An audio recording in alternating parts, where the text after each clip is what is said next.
د امریکا غږ د نن ماښام په پښتو خبرونو کې د امریکا او شمالي کوریا د مشرانو مخامخ لیدنه. چارواکي وایي چې د امریکا حکومت له کیم جونګ اون سره د ولسمشر ټرمپ پر مهمې لیدنې سخت کار پیل کړی دی.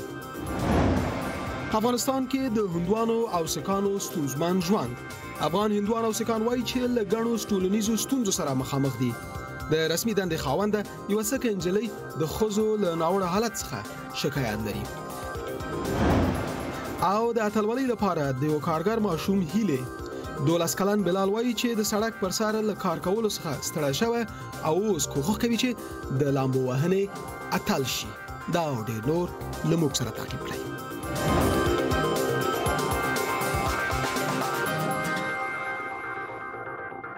السلام علیکم، ماښام مو بخیر. زه احمد شکیب دوست یم. په روانې خپرونې کې د امریکا او شمالي کوریا د رهبرانو پر راتلونکي لیدنې او په افغانستان کې د هندوانو او سکانو پر ژوند مهم ریپورټونه او مرکې لرو. هیله ده تر پایه ملتیا مو وکړئ. د امریکا حکومت د ولسمشر ډانلډ ټرمپ او د شمالي کوریا د رهبر کیم جونګ اون د مخامخ لیدنې لپاره چمتووالی نیسي.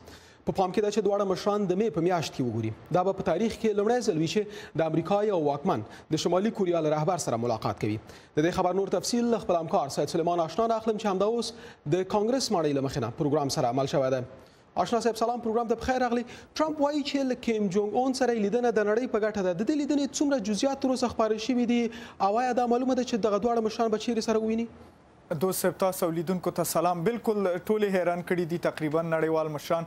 داسې ویل شوي چې د مې په میاشت کې به لیدنه کیږي، اما ځای نه دی ښودل شوی که واقعیت خبرې هیڅ هم نه دی تایید کړي. او لږ تفصیل به په دې اړه په راپور کې لیدونکي به یې واوري وروسته، خو یو څو ټکي د هغې مخکې یادونه کوو. یو دا چې کله تېرې پنجشنبې باندې د جنوبي کوریا یو ډېر عالي رتبه هیات واشنګټن ته راغی او دلته یې په سپینې ماڼۍ کې د مقاماتو سره تر لیدنو وروسته دغه خبر شفاهي خپور کړو چې د شمالي کوریا مشر غواړي چې د جمهور رئیس ټرمپ سره لیدنه وکړي او خبرې وکړي د خپلو ستونزو په اړه باندې. په دې اړه باندې د مغې ورځ نه وروسته جمهور رئیس ټرمپ همداسې متواتر په ټویټر باندې او په نورو سوشل میډیا کې د ده بیانونه راځي او دا یې تقریبا دفاع کوي. دا وایي چې دا خبرې ښه شی دی، خبرې به کوو او زه مطمئن یم وایي چې شمالي کوریا به هم زموږ شرطونه مني. خو په واشنګټن کې اندېښنه دا ده چې جمهور رئیس ټرمپ داسې نشي چې داسې لیدنو په وجه باندې شمالي کوریا داسې غوښتنې وکړي چې هغه به مثلا نړیوال امنیت ته خطر پېښوي. خو سپینه ماڼۍ په همدغې تاکید کې ده چې نه، موږ به همغه شرایط چې واشنګټن یې غواړي دا به په هغې باندې تطبیقوي. د شمالي کوریا په مشر د میاشتو ملنډو وهلو وروسته دا توغندي ډوله سړی د ځان وژنې په لور روان دی. اوس جمهور رئیس ډانلډ ټرمپ د شمالي کوریا د اټومي پروګرام په اړه د سختو اندېښنو وروسته د ډیپلوماټیکو هڅو ډیر خوند اخلي. ډیرو خلکو داسې ګمان کاوه چې موږ به سره وجنګیږو. ټولې خبرې بل ډول شوې او اوس هغوی وایي چې غواړو وګورو. موږ به سره وګورو. له دې وروسته به د توغندیو ازموینې نه کیږي او هغوی به د اټومي وسلو څخه لاس واخلي. د دې لیدنې د وخت او ځای په اړه به تصمیم نیول کیږي. په اوس وخت کې د ویلو لپاره څه نه لرو. د سپینې ماڼۍ په وینا د ټرمپ او کیم د لیدنې پلان لا په ابتدایي پړاو کې دی. په دې مهمه لیدنې موافقه شوې ده. نور څه شرایط پکې نه دي مطرح شوي، خو دا باید ووایو چې هغوی باید د توغندیو یا اټومي وسلو هیڅ ډول ازموینه ونه کړي او هغوی په عام ډول نور د امریکا او جنوبي کوریا د نظامي پلان شوي تمرینونو ضد تبصره هم نشي کولی. څوک پوهیږي چې څه به پیښیږي. دا لیدنه به وشي یا به ونه شي، یا خو به ډیر ژر ترې ځان لرې کړم یا به چې سپینه ووایم د شمالي کوریا په شمول ټولې نړۍ او د دې هیوادونو لپاره به یوه لویه موافقه ترلاسه کړم. زه په همدې هیله یم. د امریکا د دواړو ګوندونو سیاستوالو د پینګیونګ د دې نیت په اړه سخت شک ښودلی دی، خو اکثریت وایي چې د اټومي جنجال د حل لپاره د یوې ډیپلوماټیکې هڅې ردول هم دومره په اسانۍ نشي کېدی. او تر اوسه دا هم نه ده معلومه چې د دې لیدنې په نتیجه کې به څه کیږي، څه به نتیجې راوځي. خو په جنوبي کوریا کې د امریکا یو پخوانی استازي یا سفیر ویم، هغه دا خبرداری ورکړی دی چې که چیرته دا لیدنه ناکامه شي دا به د دواړو هیوادونو یعنې د شمالي کوریا او د امریکا د جنګ د نږدې کېدو سبب وګرځي. د دې ټولو خبرو سپینه ماڼۍ هم په ډیر تاکید سره دا خبره کوي چې امریکا د یو ډیر ځواکمن قدرت په حساب باندې د لیدنه کې واقع کیږي او ټول هغه شرایط چې امریکا په پام کې لري دا په شمالي کوریا باندې تطبیقي چې هغه ټول خبرې ونی چې هغه د اټومي وسلو نه لاس اخیستل دي د توغندیو ازموینې بندول دي او د سنور خو واشنگټن کې ډیر سیاستوال خصوصا په دواړو ګوندونو کې یعنی دیموکرات او جمهوریت غوښتونکو کې اکثریت د اندېښنه څرګندوي چې داسې نشي چې شمالي کوریا ځنې داسې شرایط په امریکا باندې ومني په دې لیدنه کې چې هغه کېدلی شي چې امریکا ته په سیمه کې او امریکا ته په مجموع کې او د ټولې نړۍ امنیت ته خطر پیښ کړي یا تهدید پیښ کړي مګر دا معلومه نه ده چې څه وکیږي لکه هم چې جمهور رئیس ټرمپ وایي مننه آشنا صاحب کور د ودان جزئیات وخت مونږ شریکو له لیدونکو او مخاطبینو سره تاسو څخه مننه کوم خوشحاله اوسئ مننه په نورو لنډو نړیوالو خبرونو کې د امریکا د بهرنیو چارو وزیر ریکس ټیلرسن افریقایي هیوادونو ته د خپل اوږد سفر په جریان کې چاد ته رسېدلی دی او دی به نن په دغه هیواد کې له ولسمشر ادریس دیبي او نورو حکومتي چارواکو سره وویني تر چاد وروسته ښاغلی ټیلرسن له ولسمشر محمد بهاري سره د لیدنې په خاطر نایجیریا ته روانیږي یوه ورځ مخکې د امریکا د بهرنیو چارو وزیر په کینیا کې او هلته یې د امریکا په سفارت کې د هغو کسانو په یاد د ګلو ګېډۍ کېښوده چې 20 کاله مخکې په یو بمي برید کې وژل شوي وو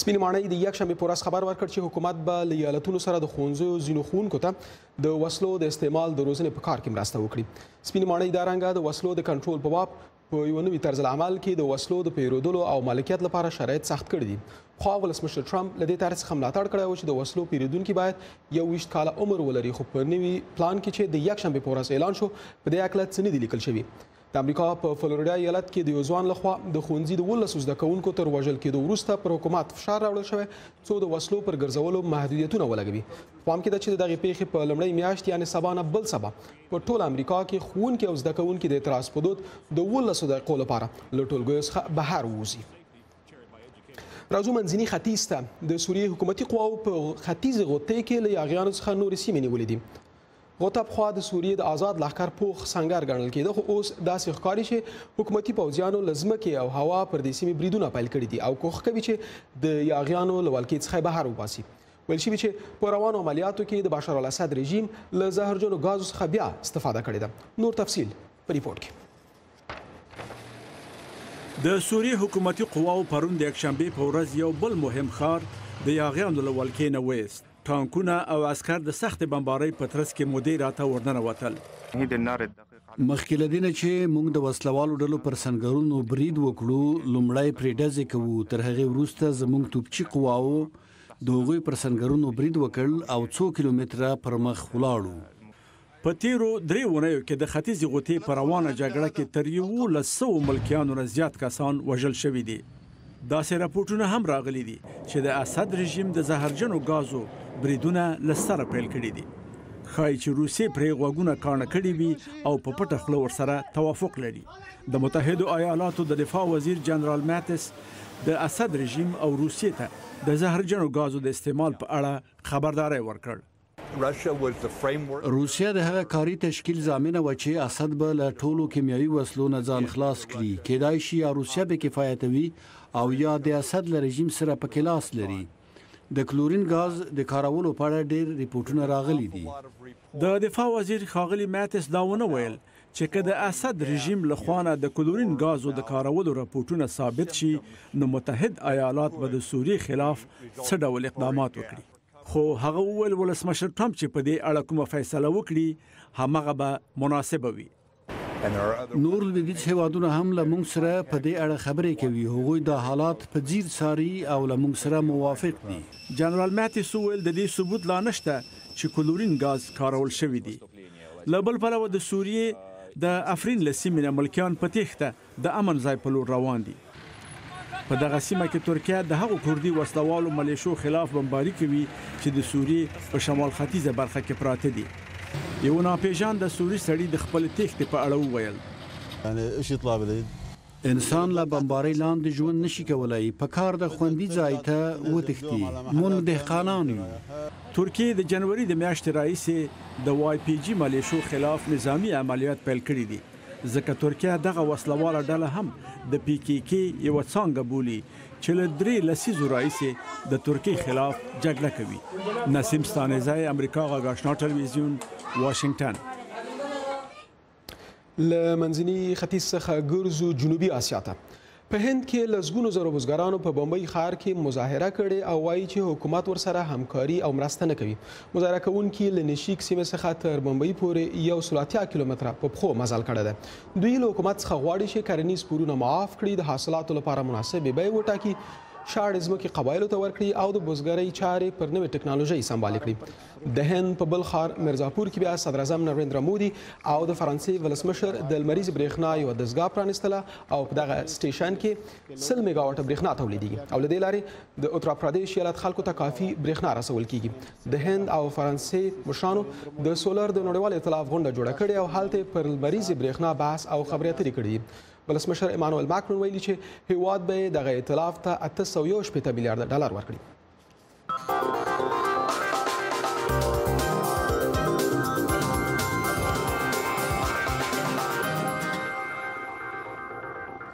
بیا هم ښه راغلاست. تاسې له امریکا غږ څخه خبرونه تعقیبوئ. راځو د افغانستان مسایلو ته. د فراه ولایتي چارواکي وایي چې وسلوالو طالبانو د دغه ولایت د اناردرې ولسوالۍ د نیولو لپاره له سهار راهیسې عملیات پیل کړي دي. دوی وایي چې طالبانو د ولسوالۍ د اداري ودانۍ په شمول ځینې کلي تر خپلې ولکې لاندې راوستي دي. د فراه د والي ویان ناصر مهري امریکا غږ ته ویلي چې طالبانو د ولسوالۍ د نیولو لپاره له هرات، غور، هلمند او بادغیس ولایتونو څخه خپل وسلوال راټول کړي دي.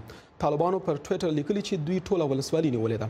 د فراه ولایت د اناردرې ولسوالي د ایران سره په سرحد کې پراته ده. په یو تازه خبر کې د کورنیو چارو وزارت وایي چې افغان پوځیانو د ولسوالۍ ودانۍ بیرته نیولې او مخالفین په شا تنبولي دي.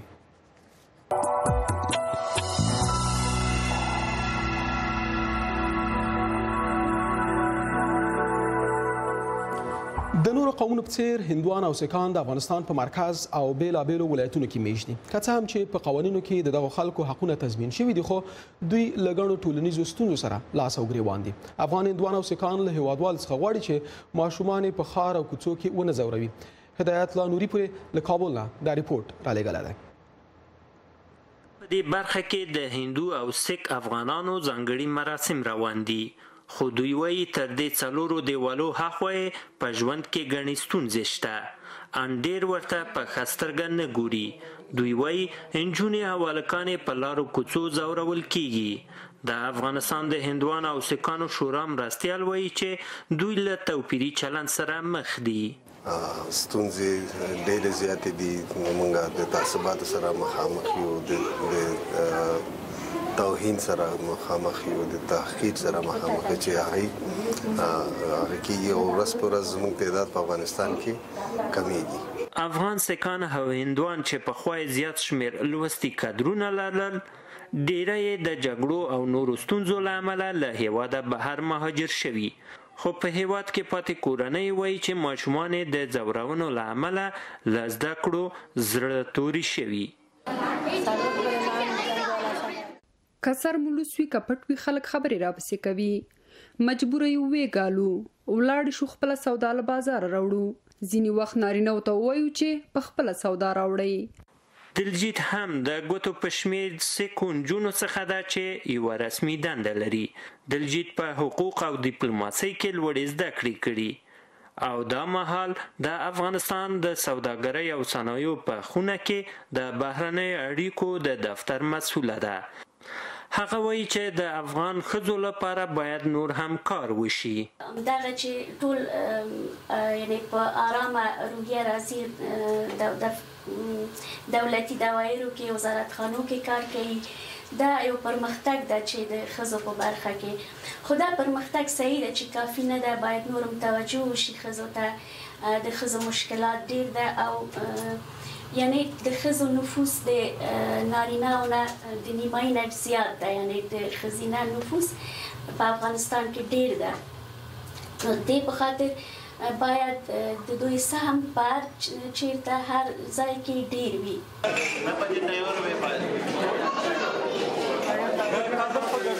افغانستان په بیلابیلو ولایتونو کې میشت هندوان د ګڼو ستونزو سره مخ دي.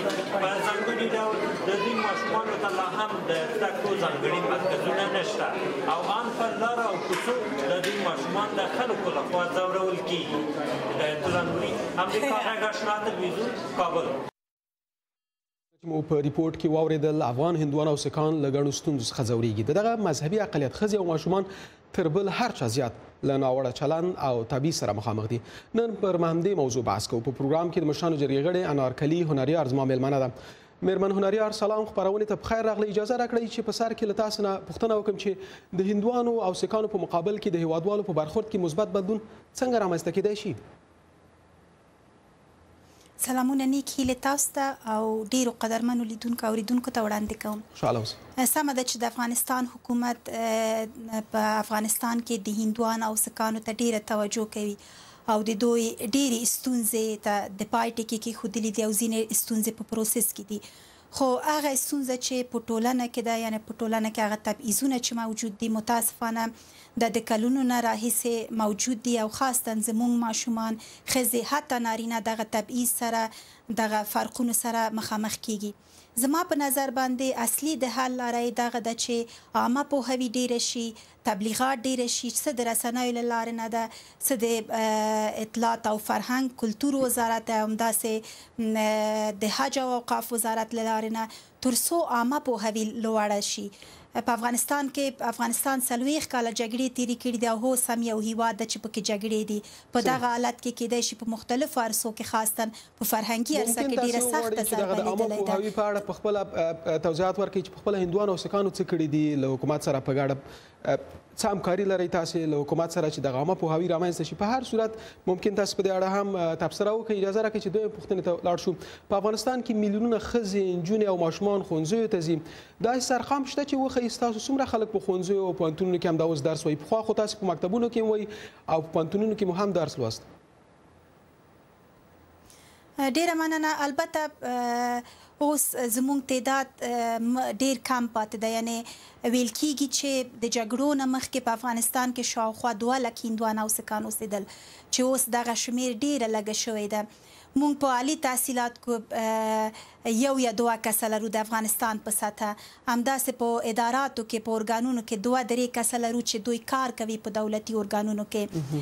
همداسې ښوونځیو کې ځینې ناوړه دودونه او رسم رواجونه زموږ پکې هم دي چې نجونې نشي کولی چې لوړې زده کړې وکړي، درس وایي، یوازې سواد زده کوي. ځینې تبعیضونه دي چې په ټولنه کې د دې معنی کېږي چې دوی درس وایي. خو بیا هم د افغانستان معرف وزارت موږ ته 2 خاصه ښوونځی چې یو په کابل کې ده، متوسطه ده، او په جلال آباد کې چې ابتدایه ده، دغه ایجاد کړي دي. اول ته ماشومان زی درس وایي، لیکن د ماشومان تعداد کم دی. بیا هم معرف وزارت په دې بخش باندې همکاري کړې تر څو دوی دغه اساسي حق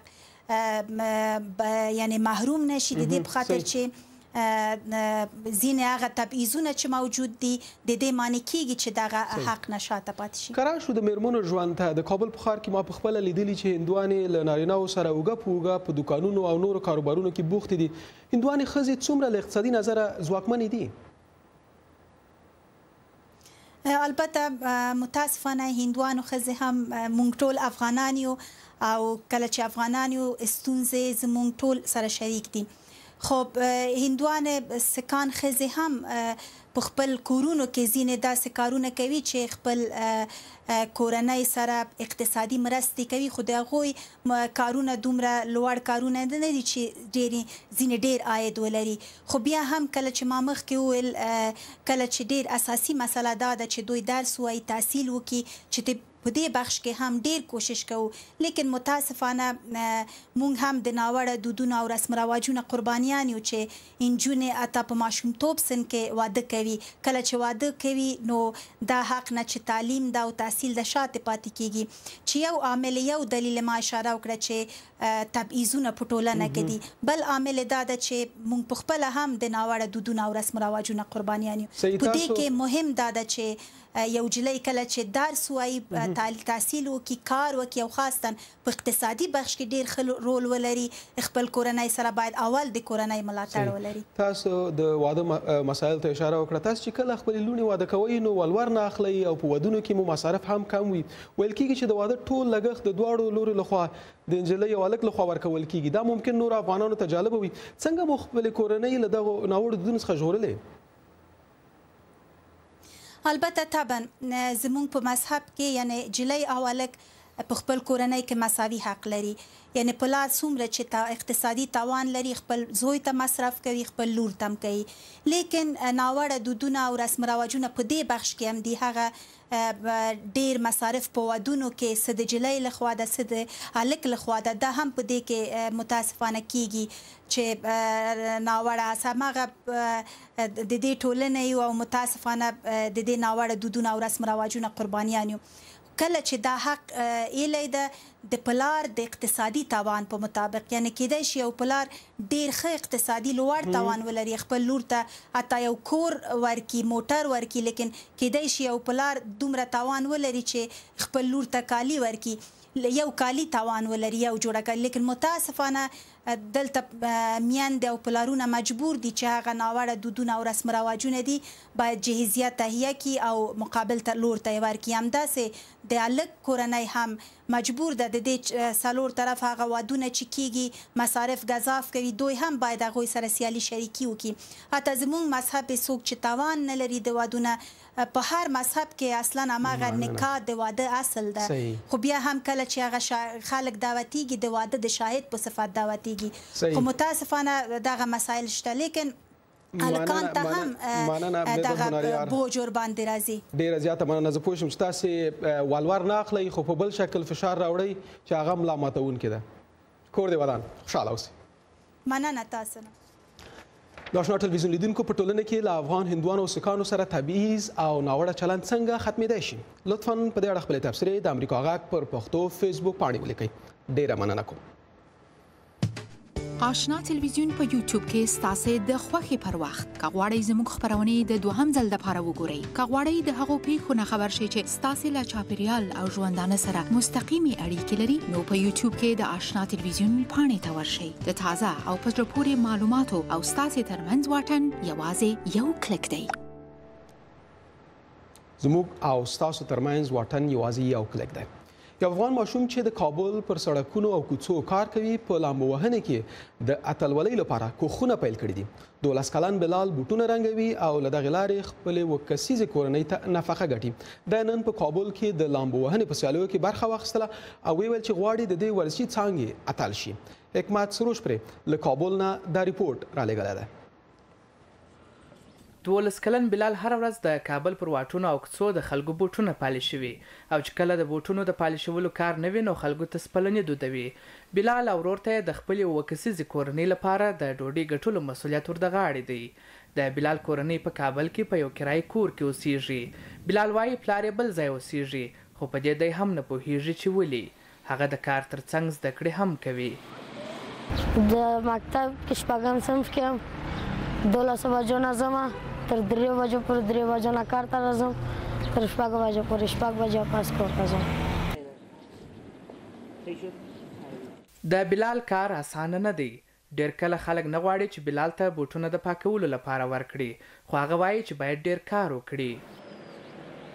باید ډېر کار وکړو چې یو څه شی کور ته ویسو، یا غوړي یا ګان، پیاز میاز کچالو شیان ویسو کور ته وړو. بلال وایي چې لامبو یې ډېره خوښه ده. هغه خوشحاله دی چې نن د سړک پر سر د کارکوونکو لسګونو ماشومانو ترڅنګ د لامبو د یوې سیالۍ لیدلو ته غوښتل شوی. دا سیالي د افغانستان د لامبو وهنې فدراسیون جوړه کړې.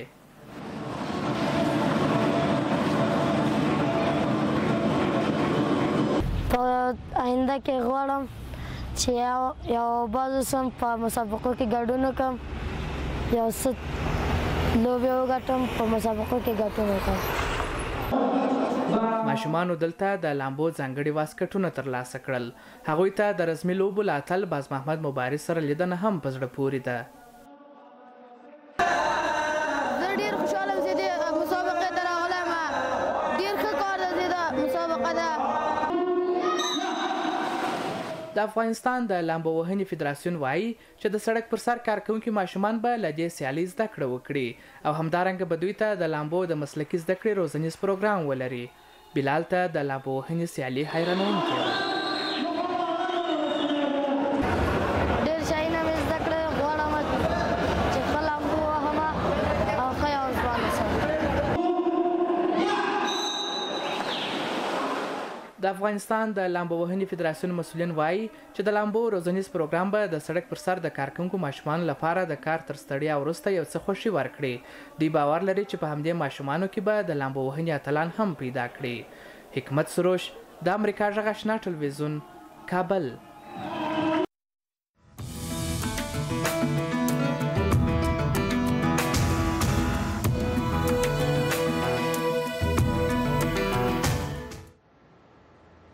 له ژمنې سره سم اوس هم ستاسو وار دی. پوښتنه مو کړې وه چې په ټولنه کې له افغان هندوانو او سکانو سره تبعیض او ناوړه چلند څنګه ختمېدای شي. ستاسو لیکنې زما همکار داود صدیقي لوستلې دي. داود جان سلام. دوستانو څه لیکلي دي؟ شکیب جان سلام تاسو ته او ټول لیدونکو ته. نن هم د امریکا غږ په پښتو فیسبوک پاڼه زموږ پوښتنې ته ډېرو لیدونکو ځوابونه لیکلي چې مننه ترې کوو او ځینې به یې ولولو. زموږ لیدونکي محمد آصف خان لیکلي دي افغانانو په ځانګړې توګه د افغانستان مسلمانانو ته دا پوهاوی ورکول پکار دي چې هندوان هم زموږ هیوادوال دي او قانوني او د اسلام له لحاظه حق لري چې په افغانستان کې لکه نور افغانانو غوندې واوسي. همدارنګه بل لیدونکي نسیم الله حکیمزي لیکلي دي په افغانستان کې هندوانو سره تل تبعیضي چلند شوی، خو برعکس اسلام داسې نه دی ویلي چې کچېرې کوم غیر مسلمان انسان اسلامیت ته تمایل ونه لري نو ودې وژل شي. همدارنګه دې ترڅنګ د امریکا غږ په پښتو ویب پاڼه د افغانستان د ماینونو ضد اتل د ماین قرباني شو. په دې عنوان لاندې زموږ ریپورټ په ټولنیزو رسنیو کې ډېر کتل شوی، ډېر تبصرې پیچ شوي دي او ډېر لوستل شوی دی. د هلمند په ولایت کې د ځمکنیو ماینونو د خنثی کولو ماهر بهادر آغا د وژل کېدو په اړه مفصل ریپورټ تاسو کولی شئ د امریکا غږ په پښتو ویب پاڼه ولولئ. همدارنګه د پښتنو د تحفظ غورځنګ مشر منظور پښتین ویلي چې ګواښونو او مشکلاتو ته نه تسلیمیږو. د په یوې ځانګړې مرکه کې چې امریکا غږ سره یې کړې ده نو دا خبرې کړې. همدارنګه دا مرکه د امریکا غږ په پښتو ویب پاڼه نن ډیره اوریدل شوې ده. ترڅنګ د تیرې اونۍ راهیسې چې د ښځو نړیواله ورځ وه موږ په د امریکا غږ په پښتو ویب پاڼه کې یوه نظر پوښتنه خپره کړې چې ستاسو په اند په تیرو 18 کلونو کې د افغان ښځو په ژوند کې څه بدلون او پرمختګ رامنځته شوی. تر اوسه پورې 60% کې ګډونوالو ویلي چې خورا زیات پرمختګ رامنځته شوی، 21% کې ویلي چې متوسط پرمختګ رامنځته شوی او 14% کې ویلي چې پرمختګ نه دی شوی. مننه چې په انټرنیټ او تلویزیون کې زموږ لیدونکي یاست. شکیب جان ډیره زیاته مننه د جانا کور دی ودان خوشاله اوسئ. درنو لیدونکو د ټلویزیون د روانې خپرونې له پای ته رسېدو سره سم مو د امریکا غږ د آشنا راډیو خپرونې پیلېږي. لاړ به شو له خپل همکار متیو عابد څخه به واورو چې په راډیو خپرونې کې څه شته. خو مخکې د نه چې عابد صاحب تاسې د راډیو د پروګرام په اړه راته معلومات راکړئ، اجازه راکړئ چې دا د کرکټ د تازه خبر په اړه وغږیږو. افغانستان دویم پړاو ته تللی دی یا بل پړاو ته تللی دی، په دې اړه تاسو سره جزئیات څه دي؟ بالکل دا یو غټ زیری دی. د کرکټ مینوال ډېر خفه د خپل کرکټ د ټیم وروستۍ لوبو باندې. ونن نیپال هانګکانګ ته ماتې ورکړه او دغه ماتې افغانستان ته ګټه ورسوله او افغانستان په خپل ګروپ کې دریم مقام ترلاسه کړ، یعنې کې په هغه شپږو ټیمونو کې شامل شو چې د 15 مارچ نه به د سوپر 6 په لوبو کې لوبېږي. نو دا د افغانستان د کرکټ د مینوالو ټیم دپاره یوه غټه خبره ده چې په شپږو اولو ټیمونو کې شاملېږي د نړیوال جام د غوراوي په سیالیو کې. نو په لنډه توګه راته ووایه چې دغه زموږ ټیم کله نړیوالو سیالیو ته وځي، څه باید وشي چې دغه ټیم ووځي دغه لوبو ته؟ اول خو دا غټ سوال چې دې راوند ته به څنګه وځي، هغه مسله خو حل شوه. اوس به افغانستان مقابل ویسټ انډیز، آیرلینډ او هالند سره لوبې کوي. په هغه کې باید دغه ټولې لوبې وګټي، په ډېر ښه اوسط سره وګټي. نو بیا امکان لري چې مقابل ټیمونه کمې لوبې وګټي لکه زمبابوې شو او همداشانتې مقابل ټیمونه. نو ډېر په چانس باندې د افغانستان خو مینوال خوشحاله دي چې په اولو شپږو ټیمونو کې راغلی دی. ډیره زیاته مننه عابد صاحب. کور دی ودان په څو شیبو کې د امریکا غږ د راډیو پروګرامونه شروع کیږي. موږ له لیدونکو او اوریدونکو څخه هیله کوو چې دا پروګرامونه هم تعقیب کړي. خوشحاله اوسئ. درنو لیدونکو د پرواز په نوم د انځورګرۍ یا نقاشۍ جشنواره چې د افغان ښځو د فعالیتونو د روښانه کولو په خاطر په کابل کې جوړه شوې وه نن پای ته ورسېده. دغه جشنوارې کې دریو غوره هنري اثارو ته جایزې ورکړل شوې. درځئ چې ځینې دلته په ویډیو کې وګورو. له همدې سره زه هم تاسو سره خدای پاماني کوم. تر بیا خدای پامان.